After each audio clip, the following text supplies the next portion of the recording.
everybody, and welcome to this week's edition of the Railsplitter Athletics Report. I'm your host, Rusty Peace. Special thanks to Adam Haley for filling in for us last week. I was on the road with the LMU men's basketball team when they traveled down to Tallahassee, Florida to take on Florida State University, and Adam stepped in and filled in for the show. So again, very much thanks to Adam Haley for that.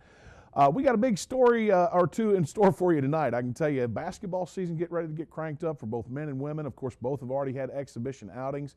The LMU men's soccer team takes a hit in the SAC finals and the NCAA tournament. We'll talk about that tonight when we talk that over with Helly O'Dana, head coach of the Railsplitters. The Lincoln Memorial University volleyball team falls out of a tie for second place and into third with the last week of regular season play upon us. And of course, the upcoming tournament is getting ready to take place in SAC volleyball action. We'll talk about all that and more when we return, as well as cross country, right here on the Railsplitter Athletics Report. Stay with us.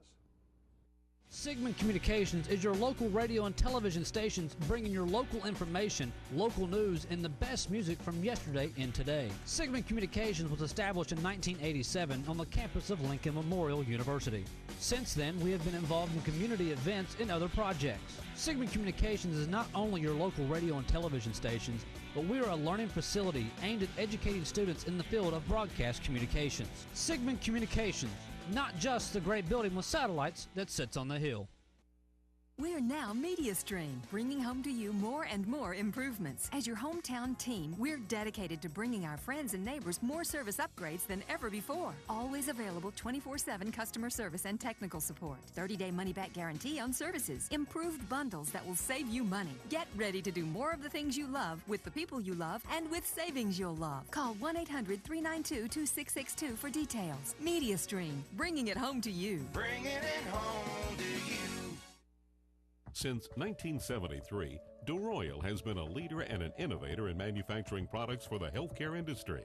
DeRoyal supplies more than 20,000 products and product lines such as acute care, orthopedics, wound care, and trauma. DeRoyal is proud to be the largest supplier of orthopedic soft goods to clinics and hospitals in the nation. Since its start in Tazewell, Tennessee, DeRoyal has grown to open factories in over 29 locations worldwide and employs over 2,000 people. DeRoyal, a name you can trust and an employer you can count on. Looking for efficient, compassionate, and comprehensive health care for you and your family? Visit the University Medical Clinic. All providers are faculty members of LMU's DeBusk College of Osteopathic Medicine and are board certified in their specialty. Multiple specialties available including family medicine, internal medicine, OBGYN, and osteopathic manipulative medicine. With locations in Harrigan and New Tazewell and most insurance plans accepted, the University Medical Clinic is here to serve you. Call 423-869-7193 for an appointment. University Medical Clinic. Welcome back to the show. Let's get started. On Friday evening, the Lincoln Memorial University volleyball team traveled to Hickory, North Carolina to take on the Bears of Lenoir-Rhyne University in one of 3 remaining regular season road matches this year. The last time the Lady Railsplitters tangled with the Bears at home in the Mary Emars Gymnasium, LMU came away with a 3-0 straight sets victory, but any veteran LMU player can tell you that Schuford Gymnasium is a tough place to play. Thus was the case Friday evening when the Lady Railsplitters took the court. In the opening set of the match, LMU rolled up a 25-16 win over the Bears, only to struggle in the second set and to squeak out a narrow 25-23 victory. Leading 2-0, LMU's women were poised to close the door on the Bears, but still had some fight. The Bears had some fight left in them as Lenoir-Rhyne bounced back to take a third set victory of 25-19 to force a fourth set. That's when Jenny Michael and her Lady Railsplitters got down to business. Smelling the sense of urgency, the LMU women chiseled out a 25-19 win to take the match in 4 sets and to sweep Lenoir-Rhyne both home and away for the 2012 season. Senior Blair Fowler again paced the Lady Railsplitter attack with 17 kills, while senior Brittany Pugh handed out 27 assists. On Saturday, the LMU women moved from Hickory to Brevard, North Carolina, and extended their current win streak to 3 matches when they took the wind out of the Tornadoes to capture a 3-0 victory by rolling up a 25-8 victory in the opening set and 25-23 and 25-17 wins to improve to 19-10 overall and 11-4 in South Atlantic Conference play. Blair Fowler carried the LMU effort once more with 14 kills, while Allison Beavers and Jazzy Oates each added 10 kills. Brittany Pugh dished out 20 assists. And finally, on Tuesday evening, the Lincoln Memorial University Lady Railsplitters and Jenny Michael also traveled over to Jefferson City, Tennessee to battle the Eagles of Carson-Newman College in an effort to remain among the top 3 teams in South Atlantic Conference play. Wingate, Tusculum, and Lincoln Memorial were separated by only 2 matches and vying for the league's top positions entering Tuesday's action. The Bears were about 2 games behind, something like that, going into Tuesday's play. Now, anytime a visiting team enters Carson Newman's Holt Fieldhouse, it's going to be a tough and uphill battle. Tuesday's match was no exception. LMU took the opening set with a 25-16 victory, only to endure a setback in the second set when the Eagles defeated the Lady Railsplitters 25-23 to even the match. Now tied at 1 apiece, LMU again took the upper hand in set 3 by edging the Eagles 25-22. Carson Newman came back in set 4, winning 30-28 over LMU to force a 5th and deciding set. For those few fans that made the trek over to Jefferson City, the price of admission was worth the excitement, but the end result was a disappointing one for LMU fans as the Eagles outlasted the Lady Railsplitters 20-18 to take the match in 5 while dropping the Lady Railsplitter record, or actually dropping the LMU women to 3rd place in the SAC standings and the LMU record to 11-5 in SAC play, 19-11 overall. This Friday and Saturday, by the way, the Lady Railsplitters close out regular season play when they host the Indians of Catawba College at 7 p.m. Friday evening, that'll be then they'll host League Bulldogs, the league-leading Bulldogs on Wingate University on Saturday at 2 o'clock. Incidentally, Saturday will be senior day for the Lady Railsplitters as they say goodbye to several very special individuals, including Blair Fowler, a potential candidate for SAC Player of the Year. Let's move to cross country. On Saturday morning, the Lincoln Memorial University men's cross country team traveled over to Charlotte, North Carolina, and the site of the 2012 NCAA Southeast Region cross country meet.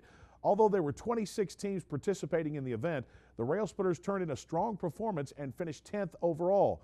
Bradley Maldonado paced the LMU cause by crossing the finish line in 16:24.9 to place 22nd in the event. LMU's Shane Kurtzinger also ran well, placing 40th in 16:40.6, while Brandon Ward turned in a 52nd place finish in 16:57.3. Ryan Mecca and Stephen Thompson crossed the tape in 17:04.8 and 18:57 to finish 81st and 139th respectively, while Victor Mora turned in a time of 19:16.6 to place 144th. The Lincoln Memorial University women's cross-country team also participated in that event and turned in a 12th place finish among the 27 teams participating in the NCAA Division II event. LMU's Sofia Lopez-Miamendi carried the Lady Railsplitters in her last collegiate sporting event by crossing the finish line in 11:37.5 to take a 20th place overall finish. Amber Storp placed 40th in the event, running the race in 11:42.8, while Tia Belter finished 88th overall in 12:24.8. Rounding out the field for the Lady Railsplitters were Sarah Jones, who took the tape in 12:34.3 for 100th place. Aura Penalosa was 114th in 12:34.4. Haley Dottie took 132nd in 13:05.5, and Jamie Collins placed 152nd in 13:32.9. Both teams have now completed the 2012 fall season. The Lady Railsplitters lose Lopez-Miamendi and Storp to graduation, while the Railsplitters will graduate seniors Shane Kurtzinger and Victor Mora after this year's play. And turning to women's basketball, on Tuesday evening, the Lincoln Memorial University women traveled to Murfreesboro, Tennessee to open the 2012-2013 schedule in exhibition play against the Blue Raiders of Middle Tennessee State University. Boasting 6 returning players from a year ago and 10 newcomers, the LMU women entered Tuesday's meeting with MTSU looking for answers and to be exposed of their weaknesses. Be careful what you want, you just might get it. MTSU reeled off the first 15 points of the game before the Lady Railsplitters finally got on the scoreboard. In fact, the nationally ranked Blue Raiders dominated the entire first half, taking a 48-14 lead into the intermission and the locker room and holding the LMU women to just 30% shooting from the floor in the first half and forcing the Lady Railsplitters into 14 turnovers. Although the LMU women were able to get no closer than 26 points in the final half of play, they did settle in and play more at ease, and they did as they did throughout the first 20 minutes. The Blue Raiders outscored LMU 25-14 in the second half to eventually come away with the 73-38 victory. Kalasia Green led the LMU women offensively, scoring 15 points on 6 of 9 shooting while spending 23 minutes on the floor. Senior guard Kelsey Bradford led the Lady Railsplitters on the boards with 6 rebounds. And the LMU women will now prepare for this Friday evening's regular season opener when they play host to Erskine College at home. That'll be an 8 o'clock start on Friday night. The event will be the second game of the first round of the Middlesboro Holiday Inn SAC Conference Carolinas Challenge. That's a mouthful. The Lady Railsplitters will take on Coker College on Saturday evening at 6 o'clock. That'll be just prior to the LMU men's opener against Ohio Midwestern. We're going to take a quick commercial timeout. When we come back, we're going to talk about soccer, the LMU men's soccer team's run into the SAC tournament and their hopes for postseason play in the NCAA tournament. And we'll have Helio Dana with us on set a little bit later on. Stay with us here on the Railsplitter Athletics Report. I will help families adopt children from around the world and in our own backyard. I am teaching ethics to the next generation of lawyers. I will make a difference for the underserved of this region. I will be an advocate for my clients. As a prosecutor, I fought for those who couldn't speak for themselves. I'm a lawyer and professor. I will be a lawyer. I will be a lawyer. I will be a lawyer. I guess we'll take Morty. Yes. Pick last. Ouch. A vault will put you back on top. Quenches and kicks. Incoming! Yeah!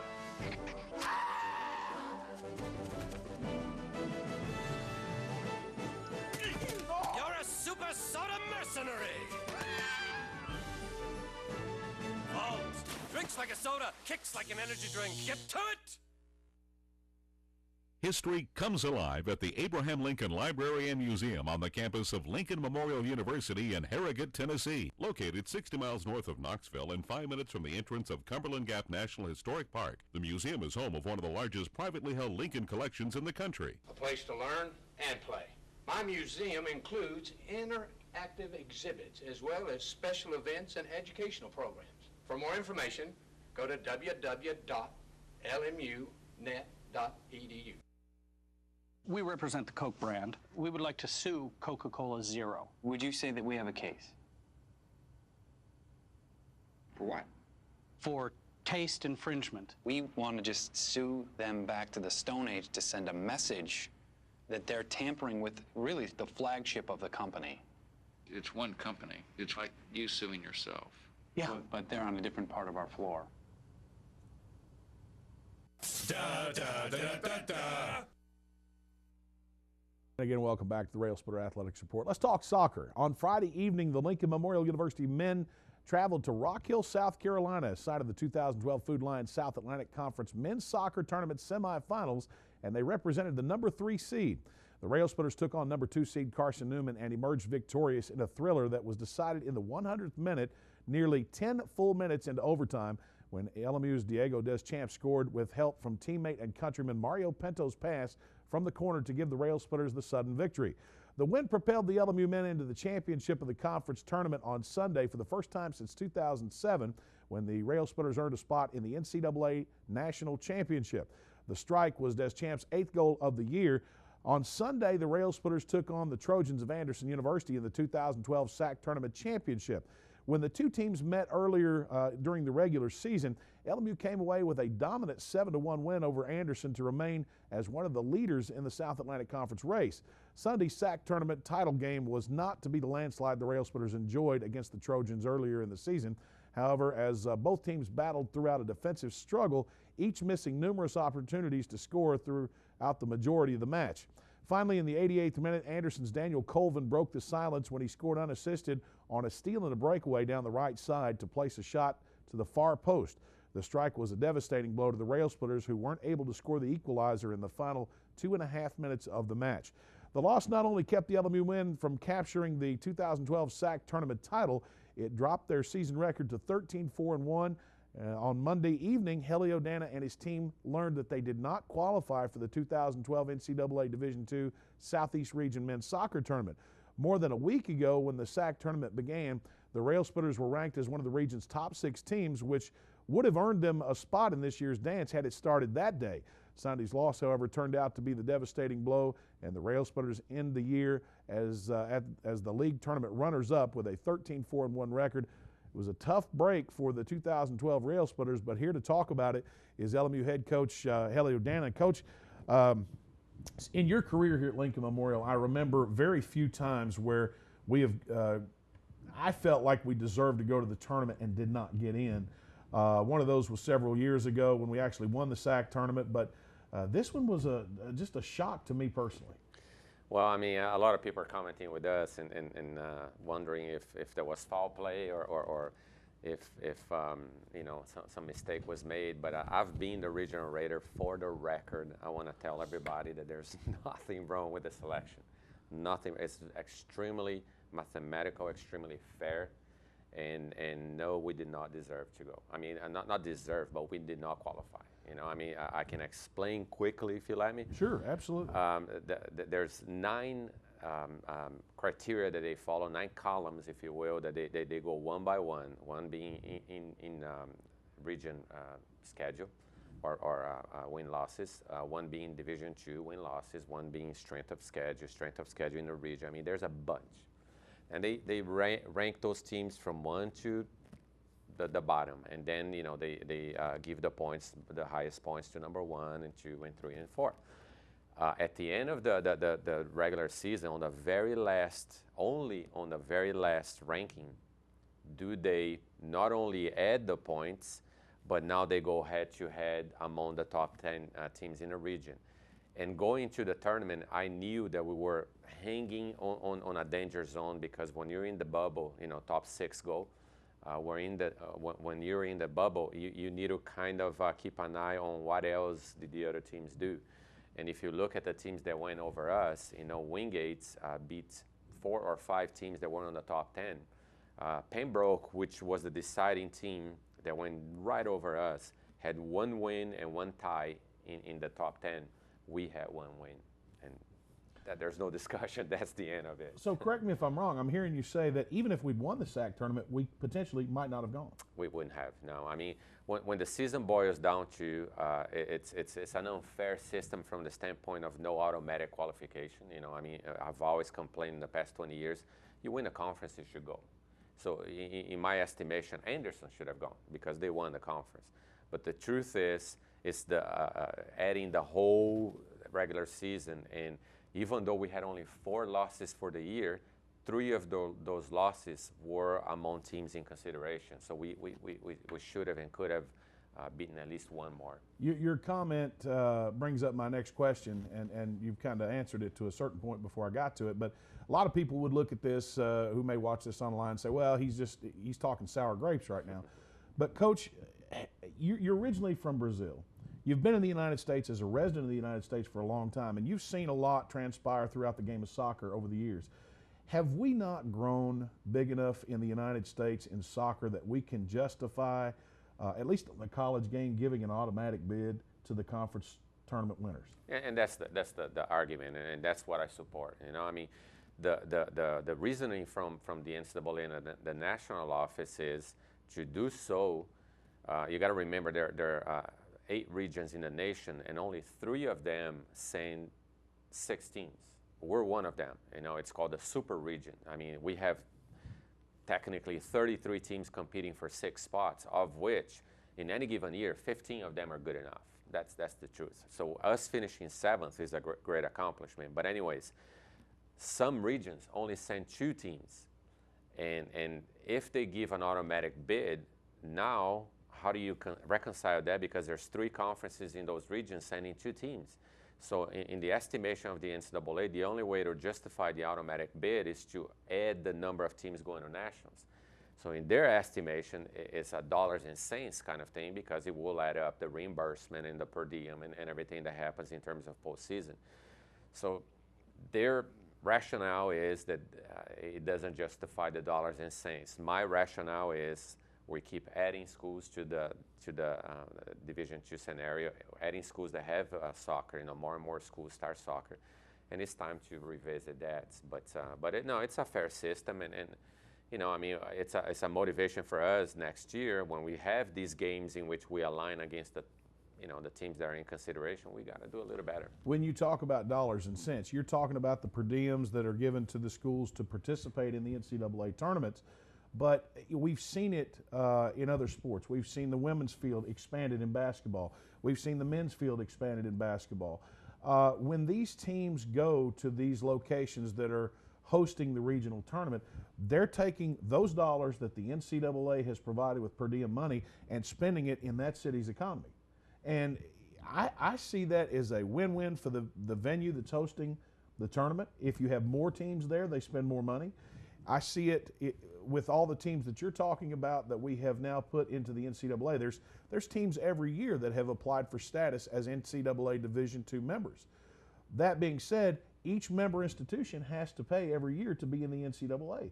I think the money's here, but you know, to penalize one particular sport by limiting the amount of teams that actually get to attend the NCAA tournament as much smaller than, say, this sport or that sport, I think that's an injustice. Yeah, and every soccer coach in America will agree with you. You know, so we're right behind everything that you just said, and maybe the discussion will be reengaged this year. You know, it starts with the presidents and ADs and so on. But I agree with you, and I think another thing that kind of puts a little bit of a complicating factor for us as coaches on the day-to-day, you know, playing the games and whatnot, is we still follow the regional scheduling, and we still follow, you know, our national tournament as opposed to the Division I is not a true national tournament. You go region by region, and there are regions that are not as strong as ours. That's how it is, Rusty. I mean, we're in one of the toughest regions in the nation. So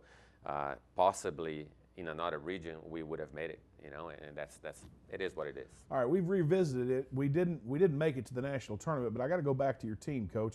You finished the season with a 13-4-1 record. I mean, these guys were among the conference elite all year. They were ranked among the region's leaders.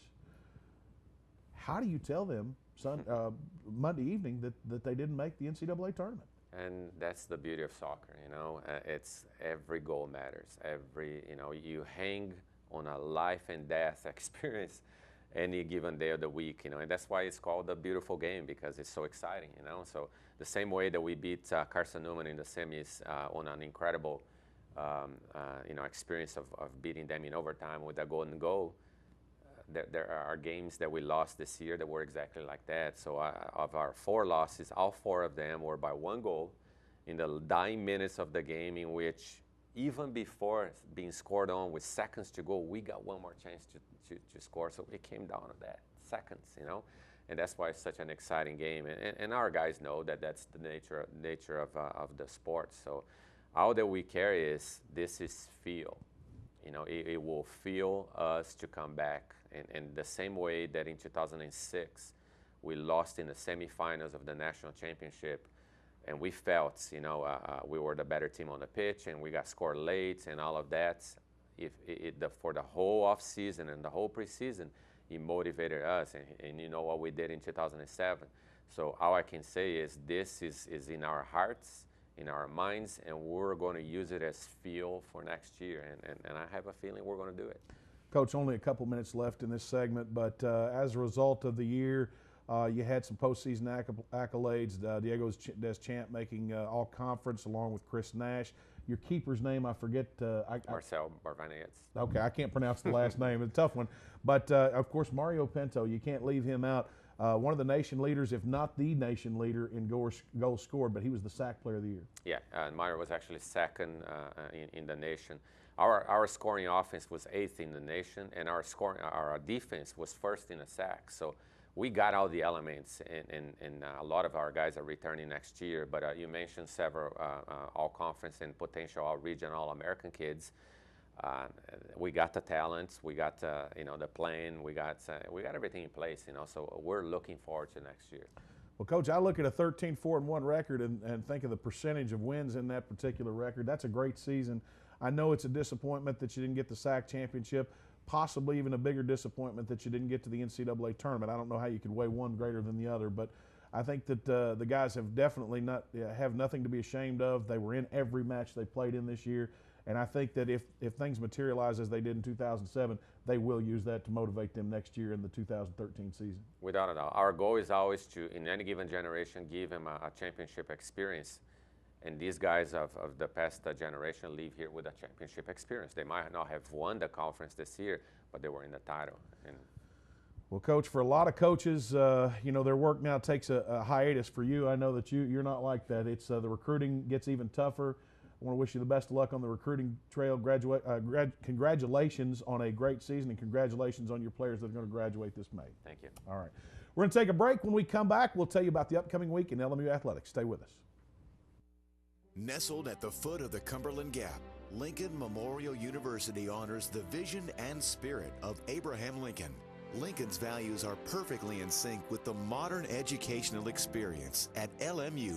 Our students find personal attention is a way of life and a way to success. If Lincoln Memorial University fits your vision of college, visit our website at lmunet.edu for more information. Sigmund Communications is your local radio and television stations bringing your local information, local news, and the best music from yesterday and today. Sigmund Communications was established in 1987 on the campus of Lincoln Memorial University. Since then, we have been involved in community events and other projects. Sigmund Communications is not only your local radio and television stations, but we are a learning facility aimed at educating students in the field of broadcast communications. Sigmund Communications, not just the great building with satellites that sits on the hill. We're now MediaStream, bringing home to you more and more improvements. As your hometown team, we're dedicated to bringing our friends and neighbors more service upgrades than ever before. Always available 24/7 customer service and technical support. 30-day money-back guarantee on services. Improved bundles that will save you money. Get ready to do more of the things you love with the people you love and with savings you'll love. Call 1-800-392-2662 for details. MediaStream, bringing it home to you. Bringing it home to you.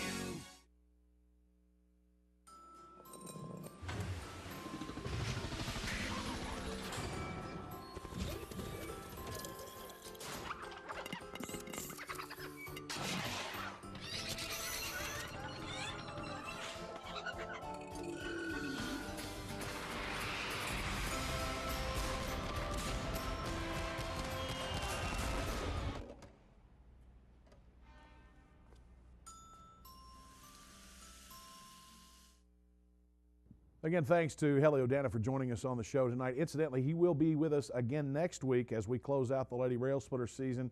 LMU women having a pretty good season this year as well, and we'll tell you all about that next week. Folks, we've got a lot coming up in the upcoming week in Lincoln Memorial University Athletics. Of course, it starts officially Friday night. The Lady Railsplitter volleyball team playing one of two remaining home matches. They'll take on Catawba College. That'll be a 7 o'clock first serve in the Mary E. Mars. That will be the first of the two matches, as I've said. Probably Saturday, the most anticipated match. You're going to take on the #1 team in the league in Wingate University coming on into the Mary E. Mars Gymnasium. But it's also senior day, and of course there's a lot of young ladies that are going to be playing for the final time in the Mary E. Mars. Some ladies who've really had a great deal of success in taking the LMU program not only deep into the conference tournament, but well into the national tournament for the last 3 or 4 years. So Jenny Michael and her squad preparing for that. Also Friday night, the LMU women's basketball team opening the 2012-2013 regular season against Erskine. That's 8 o'clock tip-off in the Tex Turner. On Saturday, they'll play again against Coker. That'll be a 6 o'clock tip-off. And the Railsplitters will get started on Saturday as well when they play host to Ohio Midwestern at 8 o'clock in the Tex Turner Arena. That's all the time we have for this week. Until next week, I'm Rusty Peace for everybody behind the scenes for the Railsplitter Athletics Report. Good night, everybody.